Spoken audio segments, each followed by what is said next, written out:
Assalamualaikum warahmatullahi wabarakatuh. Ikhwan dan akhwat yang dirahmati Allah Subhanahu wa taala, Bapak-bapak dan Ibu-ibu yang dimuliakan Allah Subhanahu wa taala, di antara bentuk riya yang terselubung ya, di antara bentuk kreatif untuk bisa riya tapi tidak kelihatan adalah seorang menunjukkan dirinya low profile ya. Seakan-akan dia tawadhu ya. Dia tunjukkan tawadhunya, mungkin dia cerita begini-begini atau dia menampakkan bagaimana tawadhunya, tapi ternyata di balik tawadhu tersebut dia ingin pencitraan ya. Dan ini ya terselubung tapi nggak terlalu terselubung ya, apalagi zaman sekarang, zaman pencitraan, orang bisa kadang-kadang mengerti bahkan kita suudzon. Tapi saya ingatkan jangan suudzon sama orang, kita bicara tentang diri kita. Ini namanya merendahkan diri untuk meninggikan mutu ya. Merendahkan diri untuk meninggikan mutu, hati-hati.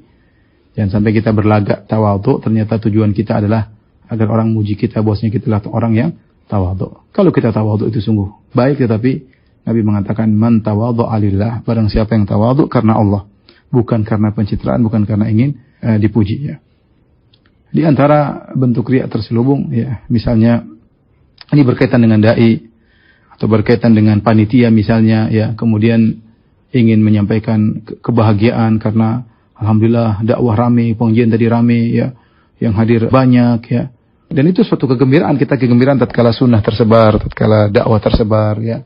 Tapi ternyata di balik itu dia ingin muji dirinya sendiri. Seakan-akan karena sayalah ustadznya maka rame, atau karena sayalah panitianya maka rame. Hati-hati ya, ini sekali lagi selalu saya ingatkan, jangan nuduh orang, kita bicara tentang diri kita. Hati-hati kita cerita saya berdakwah di sana, pergi ke Papua misalnya atau pergi ke Eropa lah yang hadir rame dan macam-macam. Dalam bentuk disampaikan kepada orang kita bahagia dengan tersebarnya Islam, tapi ternyata di balik itu kita ingin dipuji. Seakan-akan karena sayalah maka orang datang, karena sayalah maka ramai di kampung-kampung ya. Ini hati-hati, ini adalah riya yang terselubung. Di antara riya terselubung yang disebutkan juga oleh sebagian ulama, kalau tidak salah disebut oleh Munawi ya dalam Faidul Qadir ya, tentang seorang yang menceritakan ketika ada orang menyelisihi dia maka akan celaka ya. Dia mengatakan si fulan menyelisih saya, lihat dia celaka, kasih musibah Allah, dia dapat musibah. Kenapa? Dia menyelisih saya, dia menjelek-jelekan saya, akhirnya Allah kasih musibah ya. Kita katakan bahwasanya tidak perlulah kita begitu. Kita nggak tahu dia kena musibah karena mencela kita atau tidak, kita nggak tahu. Sampai ketika itu sang ulama, kalau tidak salah Munawi rahimahullah berkata, dia tidak tahu bahwasanya betapa banyak orang yang ingin bunuh Nabi Muhammad SAW ternyata dapat hidayah. Banyak. Khalid bin Walid dulu ingin bunuh Nabi SAW ternyata dapat hidayah. Yang maki-maki Nabi juga dapat hidayah, banyak ya. Dan kita tidak tahu apa kita bisa memastikan karena dia menyelisih kita kemudian kita wali kemudian dia salah ya. Bukankah Allah berfirman ghulibatir rum fi adnal ard wa hum min ba'di ghalabatin sayaghlibun ya. Allah bercerita tentang dalam surat Ar-Rum ketika peperangan antara Persia dengan Romawi. Pertama Romawi kalah, kemudian Romawi menang.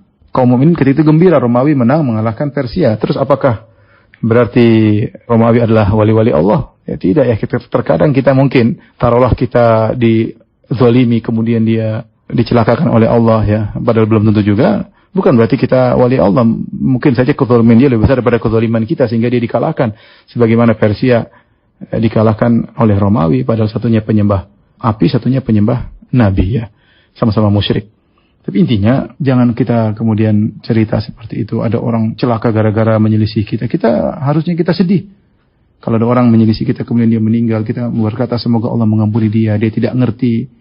Ya semoga Allah ini sama orang muslim. Ya bukan malah kita bangga orang itu celaka. Di antara riya terselubung, ini saya tutup kajian kita tentang riya terselubung. Ini sebenarnya tidak terselubung tapi ya, mungkin bisa dianggap terselubung. Sebab sebagian orang kemana-mana pamer. Oh, istri saya 4 pamer ya. Saya pernah ketemu seorang, Assalamualaikum, ya, Waalaikumsalam. Dia mungkin, dari mana Saya bilang dari, saya alhamdulillah istri saya 4. Saya mau tanya siapa? Saya mau katakan sama dia siapa yang nanya ya. Untuk apa kita cerita sana sini istri kita 4? Ya mungkin ada yang niatnya, Ustaz saya kan niatnya untuk syiar agar orang mau poligami ya, tapi coba ceklah dirimu baik-baik. Kau mengatakan demikian untuk syiar, memotivasi, atau ternyata dalam dirimu ingin pamer? Karena kita tahu poligami adalah ibadah ya. Bisa jadi bahan untuk riya dan ujub dan yang lainnya. Maka seorang waspada, dan tentu kita tahu kreativitas iblis, syaitan untuk menjerumuskan orang dalam berbagai macam riya terselubung sangat banyak. Ini hanya sekedar contoh agar kita waspada. Sekali lagi saya ingatkan, bukan dalam rangka untuk menuduh orang. Kita tidak boleh masuk urusan niat orang lain ya.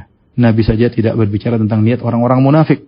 Seperti dikatakan ya, bahwasanya Uhkum bidzahir wallahu yatawalla sarair. Perkataan, hukumlah seorang dengan zahirnya dan serahkan niatnya kepada rahasia niatnya kepada Allah Subhanahu wa taala. Semoga Allah Subhanahu wa taala menjauhkan kita dari penyakit riya. Ya.